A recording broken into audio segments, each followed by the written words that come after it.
Comscore नुसार आता isakal.com आहे देशातील नंबर 1 ची मराठी न्यूज वेबसाईट। प्रत्येक अपडेटसाठी isakal.com ला नक्की भेट द्या। सर, काल भोकरदनचं प्रकरणावरनं सभागृह मोठा गोंधळ झाला। तुम्ही ते सगळं प्रकरण बाहेर आणलं होतं ना, काय घडलं होतं, काय प्रकरण होतं आणि काय मागणी?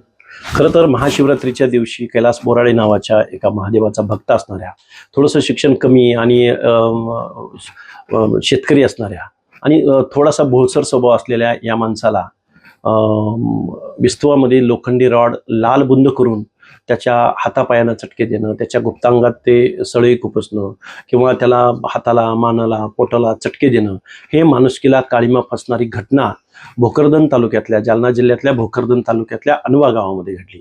ही घटना घडल्यानंतर त्याचा व्हिडिओ बनवणार आहे आणि ते कृत्य होत असताना आजूबाजूला 10-12 माणसं त्या ठिकाणी होते।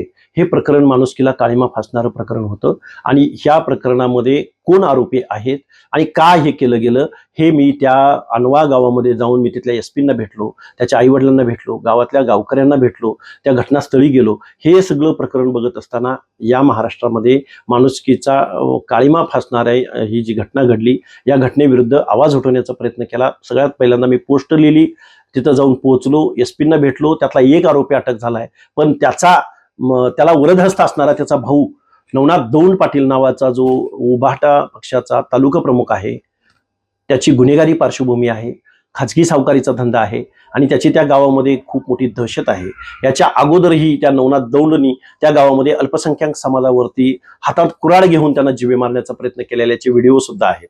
हे प्रकरण एवढं म्हणजे ज्या पद्धतीनं स्वर्गीय संतोष देशमुखांना मारलं गेलं त्याच्यापेक्षाही भयानक वास्तव या कैलास बोराडेंच्या प्रकरणामध्ये आहे। तेव्हा कैलास बोराडेंना न्याय भेटला पाहिजे ही भूमिका मी या प्रकरण मला ज्या दिवशी समजलं तेव्हापासून आजपर्यंत मी मांडण्याचा प्रयत्न करतोय। दुसरीकडे खोक्या भोसलेच्या मारहाणीचे व्हिडिओ येतात आणि ह्या खोक्या भोसले सुरेश दसांचा कार्यकर्ता असल्याचं पण आता स्पष्ट झालंय, सोबत त्यांचे बरेचसे फोटो आहेत। नक्की काय वाटतं? खोक्या भोसले हा सुरेश दसांचा एकदम पहिल्या 5 मधला कार्यकर्ता आहे, तशी ऑडिओ आहे। किंवा सुरेश धस निवडणुकीला उभं राहत असताना 100-125 गाड्यांचा ताफा घेऊन जाणारा हा खोक्या भोसले, त्याच्या रील्स आणि त्याचा ॲटिट्यूड आणि त्याचं वागणं, त्याचं नाव सतीश भोसले पण त्याला खोक्या या नावाने ओळखलं जातं। म्हणजे या माणसाचं आणि त्या सुरेश दसांनी महाराष्ट्राला आका हा शब्द दिला। आरोपी आणि मग त्या आरोपीचा नेता यावरून जर या महाराष्ट्रात राजीनामे सुरेश देश घेण्यात यशस्वी झाले असतील तर मग सुरेश दसांनी आका या शब्दाचा अर्थ स्वतःच्या बाबतीमध्ये लावून घ्यावा आणि आपला खोक्या भोसले हा कार्यकर्ता आहे की नाही आणि मग त्याला कोण प्रोत्साहन देतं आणि मग त्या खोक्या भोसल्याचा आका कोण हे एकदा सुरेश दसांनी या महाराष्ट्रामधल्या जनतेसमोर येऊन सांगावं।